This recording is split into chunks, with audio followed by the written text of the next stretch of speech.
Good morning, Business 115. This is your instructor, Jerome West.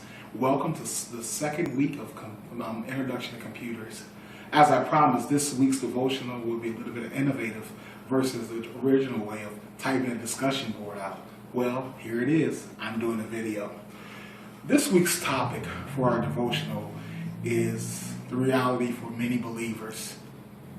We all have endured tough times. And today's topic is, how do you handle the tough times of life? The reality is because you're a believer does not discriminate you from tough times or difficulties.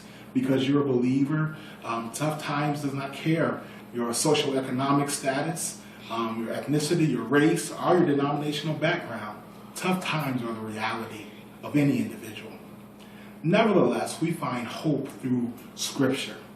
As noted by King Solomon in Proverbs 16:3, he says, "Commit to the Lord whatever you do, and he will establish your plans."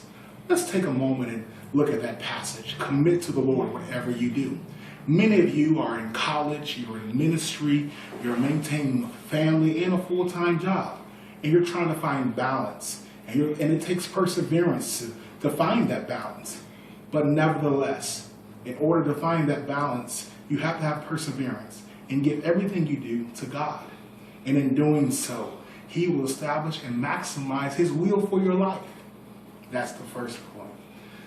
Then I want to read a quote by Charles Spurgeon. And I find this quote to be very interesting. He says, "By perseverance, the snail reached the ark." Let's think about it. A snail, it's one of the slowest, slimiest creatures known to mankind.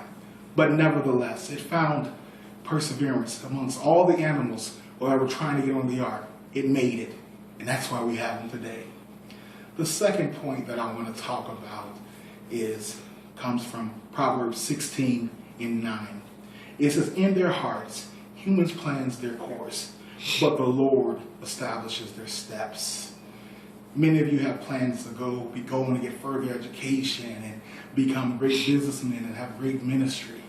What I encourage you to do, no matter what your plans are, allow God's will to be maximized. Let him order your steps, because God's will and plan will never fail. I thank you for listening to this devotional, and may God bless you, and I see you next week.